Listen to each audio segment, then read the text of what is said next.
오늘은 7월의 첫 주일이면서 맥주감사 주일입니다. 하나님께서 지난 상반기 동안 우리를 어떻게 인도해 주셨는지 돌아보며 감사하는 날이죠.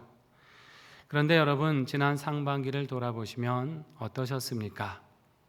아마 많은 분들이 이렇게 말씀하실 것 같습니다. 참 쉽지 않았습니다. 물론 인생이 언제는 쉬웠겠습니까? 늘 어려운 때는 있죠. 하지만 올해 상반기는 유난히 더 바쁘고 또 정신없고 여러 가지 참 크고 작은 어려움들이 많았던 것 같습니다. 그러다 보니 감사보다는 걱정이 먼저 떠오르고 소망보다는 낙심이 더 가까웠던 시간이 아니었나 생각이 됩니다.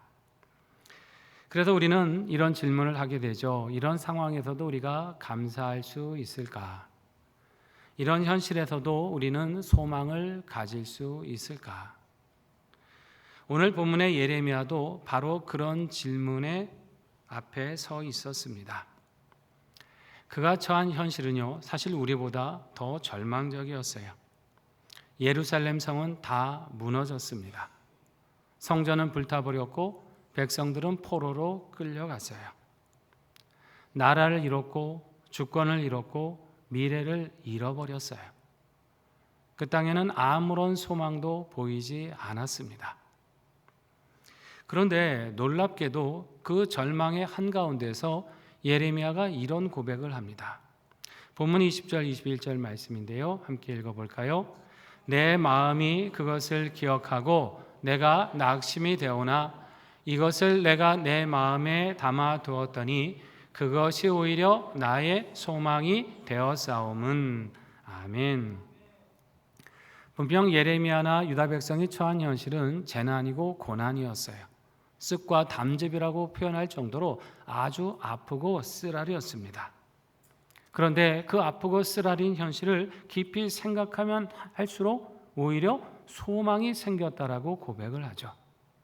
아니, 어떻게 이럴 수 있었을까요? 그 이유를 22절이 알려줍니다. 22절 말씀도 함께 읽습니다. 여호와의 인자와 긍휼이 무궁하심으로 우리가 진멸되지 아니함이니이다. 아멘. 예레미야의 소망은 현실에서 나온 것이 아니에요.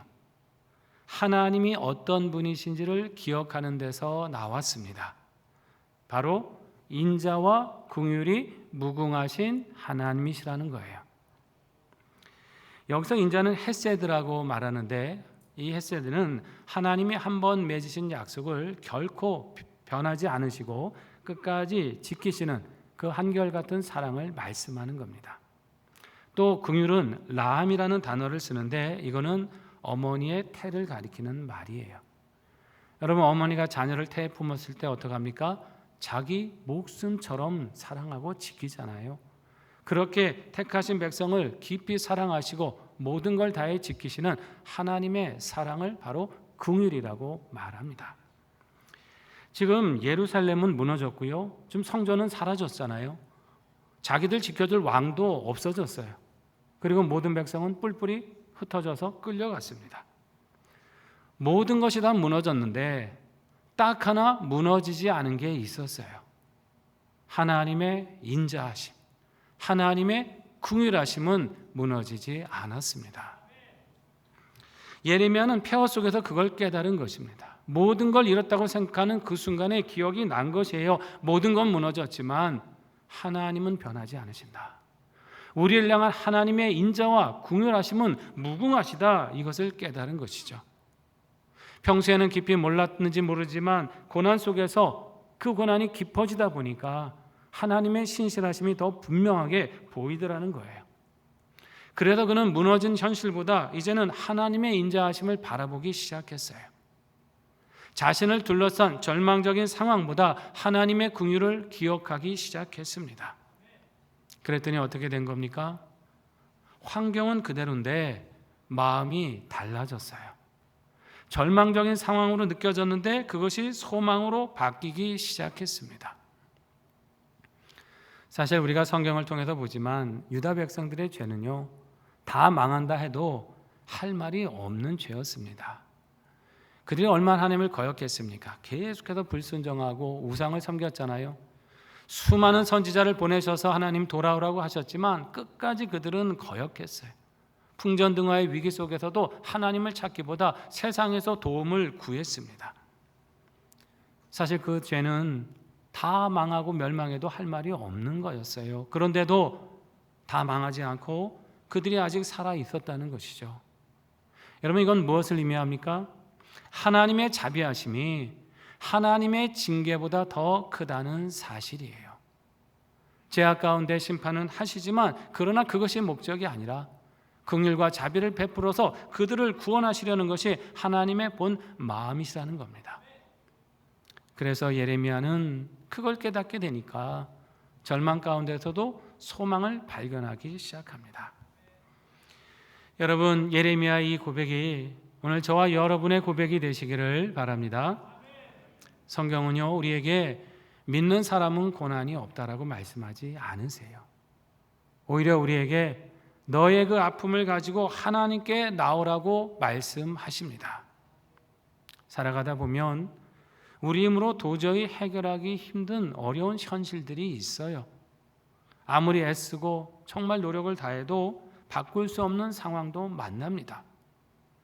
그렇지만 하나님은 그 현실 속에서도 여전히 역사하고 계십니다. 그래서 하나님은 문제만 바라보고 낙심하지 말고 우리의 시선을 돌려서 인자와 긍휼이 무궁하신 하나님을 바라보라고 말씀하십니다. 그런 말씀을 생각하며 한번 지난 상반기를 다시 한번 생각해 보시기 바랍니다. 쉽지 않은 시간이 분명했죠. 어떤 분들은 가정의 문제 때문에 마음이 많이 무거우셨을 거예요. 건강 때문에 걱정하신 분도 계실 것이고, 자녀 때문에 잠 못 이루고 밤잠을 설치신 분도 계실 겁니다. 그런가 하면 경제적인 어려움, 인간관계 문제로 인해서 마음고생하신 분도 계실 거예요. 어디 우리 개인의 삶만 힘들었습니까? 나라를 돌아봐도 마찬가지였죠. 정치적 혼란은 계속되고 있었고, 경제적인 어려움은 많은 가정의 삶을 힘들게 만들었어요. 신앙적으로는 어떻습니까? 우리 하나님을 마음껏 섬겨야 될 이 신앙의 자유, 표현의 자유를 억압하고 주님의 말씀과 그 성경을 대적하는 거짓된 사상과 악한 정책들 얼마나 많이 거세게 도전해 왔습니까? 그러다 보니 이러다 우리 미래가 어떻게 될까? 그 불안감이 우리 삶을 계속해서 짓눌러 왔던 시간입니다. 그런데 여러분, 그럼에도 불구하고 하나님 우리를 여기까지 인도해 주신 줄 믿습니다. 우리가 어려웠던 일만 생각하면요, 그것만 보면 계속 낙심이 될 수밖에 없어요. 그러나 같은 시간을 돌아보면서 그래도 하나님께서 여기까지 지켜주셨구나, 우리에게 계속해서 인자와 긍휼로 함께하여 주셨구나, 이것을 기억하게 되면 그 기억은 감사가 되고 그 감사는 다시 새로운 소망이 될 줄로 믿습니다. 저와 여러분 모두 이 하나님의 인자와 긍휼하심을 기억하는 이 시간이 되시기를 바랍니다. 이 믿음으로 하나님을 바라볼 때 주님은 어려운 상황에서도 우리를 붙드시고 새로운 소망으로 인도해 주실 것입니다. 그래서 예레미야는 이 소망을 품고 계속해서 이렇게 고백을 해요. 23절 말씀인데요, 함께 읽어볼까요? 이것들이 아침마다 새로우니 주의 성실하심이 크시도소이다. 아멘. 아침마다 어떻다고요? 새롭다라고 말씀하시죠. 얼마나 은혜로운 말씀입니까? 이 아침마다 새롭다는 것은 매일 새로운 복을 하나씩 주신다 이런 뜻이 아닙니다. 하나님의 사랑은 결코 소진되는 법이 없다는 말씀이에요. 하나님, 사람은요 아무리 사랑해도 지칠 때가 있습니다. 사람의 용서는 한계가 있어요. 처음에는 또 얼마 동안은 이해해 주다가도 계속 이런 일이 반복되면 어떻게 돼요? 그 마음이 식어질 수밖에 없는 거죠. 그러나 여러분, 하나님의 긍휼하심은 그렇지 않습니다. 오늘도 새롭고 내일도 새롭습니다. 마치 매일 아침 해가 다시 떠오르듯이 이 캄캄한 밤이 끝나는 것 같지만 찬란한 햇볕이 떠오르는 것처럼 우리의 어두운 삶인 것 같지만 하나님의 자비하심은 새로운 해처럼 날마다 우리를 새롭게 부어주시는 것이에요. 우리를 붙드시는 하나님은 이렇게 오늘도 내일도 변함없이 우리를 붙잡아 주시는 줄 믿으시기 바랍니다. 그래서 어제 실패한 사람도 오늘 다시 일어설 수 있습니다. 어제 눈물 흘린 사람도 오늘 주님을 붙들면 다시 웃을 수 있는 거예요. 이 사실을 믿으시고 날마다 우리 하나님의 은혜를 의지하며 새롭게 하시는 우리 주님의 은혜를 만나시기 바랍니다. 그리고 예레미야는 또 하나 아주 놀라운 고백을 하고 있습니다. 24절, 25절 말씀입니다. 같이 읽어볼까요? 내 심령에 이르기를 여호와는 나의 기업이시니 그러므로 내가 그를 바라리라 하도다. 기다리는 자들에게나 구하는 영혼들에게 여호와는 선하시도다. 아멘. 지금 예레미야와 유다 백성은 모든 걸 지금 다 잃어버린 거 아닙니까? 나라도 잃었고요, 집도 잃었고, 삶의 터전 다 잃어버렸어요. 미래도 희망도 잃었습니다. 그런데 이런 상황 속에서 예레미야가 이런 고백을 하죠. 여호와는 나의 기업이시다. 하나님이 나의 기업이시다. 기업이라는 말은 뭡니까? 쉽게 말하면 내 몫이다, 내 유산이다, 내 소유다, 내 거라고 할 수 있는 그 분깃, 이걸 기업이라고 하는 거 아닙니까? 이스라엘 백성들이 가나안 땅에 들어갔을 때 하나님께서는 그 땅을 각 지파에게 골고루 기업으로 나누어 주셨어요. 그래서 그 지파들이 그것을 소유하고 또 자손들에게 물려갈 수 있도록 그렇게 하셨습니다. 그런데 유독 하나님께서는 아론과 그 제사장들, 레위 지파들에게는 땅을 나누어 주지 않으셨어요. 그러면서 그들에게 이렇게 말씀하셨습니다. 내가 너희의 기업이다. 하나님이 그들의 기업이라고 말씀하세요. 여러분, 처음 들으면 좀 서운하게 느껴질 수 있지 않을까요? 그래도 눈에 보이는 땅도 좀 있고 만질 수 있는 재산이 있어야 이게 내 소유요 분깃이라고 생각할 수 있는데 이들에게는 그런 것이 없어요. 그냥 하나님이 너의 기업이 되시겠다, 이 말씀입니다. 그런데 가만히 생각해 보면 이보다 더 큰 축복은 없는 거죠. 여러분, 땅은 어때요? 잃어버릴 수 있습니다. 언제나 내 겁니까? 적이 쳐들어와서 그 땅 다 빼앗아가면 남는 게 없는 거예요. 재산 그렇게 많아도 하루아침에 사라질 수 있는 게 재산 아닙니까? 오늘 우리가 의지하는 모든 것이 그렇지 않나요? 내가 안정된 직장이라고 생각하고 안정된 사업장이라고 생각하지만 이것이 또 한순간 어려움을 겪을 수도 있는 거죠. 하지만 여러분, 하나님은 변하지 않으십니다. 그분을 기업으로 삼는 자는 결코 부족함이 없는 줄 믿습니다. 세상의 것을 기업으로 삼으면 환경에 따라 마음이 흔들리게 되어 있어요. 형편이 좀 나아지면 좋아하지만은 형편이 어려워지면 어떻게 돼요? 쉽게 낙심이 되는 거죠. 그러나 하나님을 기업으로 삼는 사람은 다릅니다. 환경이 흔들려도 마음까지 흔들리지 않습니다. 왜냐하면 가장 소중한 것을 갖고 있기 때문이에요. 예레미야도 그걸 깨달은 겁니다. 하나님, 우리는 땅도 잃었고 나라도 잃었습니다. 남은 거는 아무것도 없습니다. 그런데 가만히 보니 가장 중요한 것이 남아 있었습니다. 바로 하나님이 우리의 기업이 되신다는 사실입니다. 이걸 깨달은 거예요. 우리도 살아가다 보면 잃는 것들이 있습니다. 건강을 잃을 수도 있고요, 물질을 잃을 수도 있어요. 아끼는 사람을 떠나보낼 수도 있고, 계획했던 모든 일들이 내 뜻대로 안 되고 내 손안에 다 움켜잡았다고 생각한 것들이 그 사이로 빠져나가는 걸 경험할 때도 있습니다. 그럴 때 우리는 자꾸 내게 없는 것을 바라보게 되죠. 이것도 사라졌구나, 이것도 내게서 사라졌구나. 그러면 낙심하게 되고 불평하게 되는 거예요. 그러나 하나님은 오늘 우리에게 이렇게 말씀하십니다. 아니다, 내가 너의 기업이다. 내가 너와 함께하고 있지 않느냐.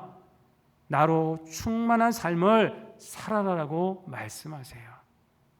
여러분, 이 말씀 앞에 우리 믿음을 다시 세우시기를 바랍니다. 하나님이 계시면요, 끝난 게 아니에요. 가장 절망이라고 생각하는 그 순간에 사실 하나님으로 충만하면 그는 가장 충만한 사람이 되는 겁니다. 그래서 우리는 항상 우리 주님을 기다리고 그분께 구해야 돼요. 기다리는 자들에게나 구하는 영혼들에게 선하신 하나님을 바라보며 나아가야 합니다. 기다린다는 건 뭡니까? 아무것도 하지 않고 그냥 시간을 보내라는 얘기가 아니죠. 그 모든 순간순간마다 하나님을 신뢰하고 끝까지 소망을 놓지 말라는 것입니다. 상황은, 환경은 절망으로 보여도 하나님의 인자와 긍휼이 무궁하심을 믿고 끝까지 하나님에 대한 믿음을 붙들고 기도하며 살아가라는 말씀이에요. 그럴 때 하나님께서는 선한 응답을 내려주실 줄 믿습니다. 사랑하시는 성도 여러분, 하나님께서는 지난 어려운 상황 속에서도 우리에게 다시금 이 하반기의 시간을 맞이하게 하셨습니다. 우리 개인과 가정, 나라와 민족의 상황을 생각하면 여전히 우리 안에는 염려가 있고 불안이 있습니다. 그럼에도 오늘 말씀에 근거하여 이렇게 선언하며 나아가시기를 바랍니다. 하나님, 우리에게 하나님만 계시면 충분합니다. 하나님만이 여전히 우리의 소망이십니다. 이러한 믿음으로 끝까지 하나님을 기다리고 그분을 구하셔서 주께서 이루시는 회복의 역사와 은혜의 미래를 만나시는 우리 모두가 되시기를 주님의 이름으로 축원합니다. 기도하겠습니다. 함께 말씀 붙들고 결단합니다. 하나님, 어려웠던 상반기 시간 동안에도 변함없는 인자와 긍휼로 우리를 돌봐 주신 은혜를 감사드립니다. 허락하신 이 하반기 환경과 상황을 보며 낙심치 않게 하시고 여전히 우리의 소망이신 하나님을 기다리고 구하게 하셔서 주께서 이루시는 소망과 회복의 역사를 만나게 하여 주시옵소서. 함께 간구합니다. 하나님 은혜를 감사드립니다. 힘들고 어려웠던 지난 상반기의 시간 동안에도 인자와 긍휼로 우리를 붙잡아 주시고 여기까지 우리를 인도해 주신 은혜를 감사드립니다. 환경과 상황을 보면 낙심할 것이 많이 있사오나 우리를 향하신 변함없인 주님의 은혜를 기억하며 다시금 소망을 품고 나아가오니 하나님을 기다리는 믿음, 하나님을 구하는 믿음으로 날마다 살아가게 하여 주시옵소서. 날마다 하나님의 인자하심과 긍휼이 우리를 새롭게 비춰주시고 우리를 붙잡아 주시는 걸 기억하게 해주셔서 하반기 허락하신 이 시간을 살아갈 때 이제는 염려와 불안이 아니라 근심과 불평이 아니라 하나님을 향한 믿음과 소망으로 기도하게 하여 주시옵소서. 그래야 주께서 이루시는 회복의 역사, 복된 미래를 만날 수 있는 이 나라 이 민족 되게 도와주시고 우리의 삶이 될 수 있도록 인도하여 주시옵소서.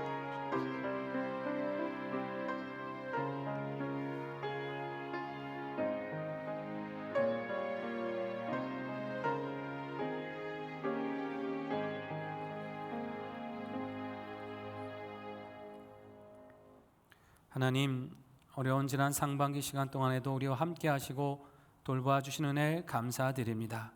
새롭게 허락하신 이 하반기의 시간, 인자와 긍휼이 많으신 하나님을 더욱더 바라고 의지함으로 주께서 이루어 가시는 회복의 은혜, 놀라운 축복을 누리는 시간 되게 하여 주시옵소서. 예수님의 이름으로 기도드립니다. 아멘.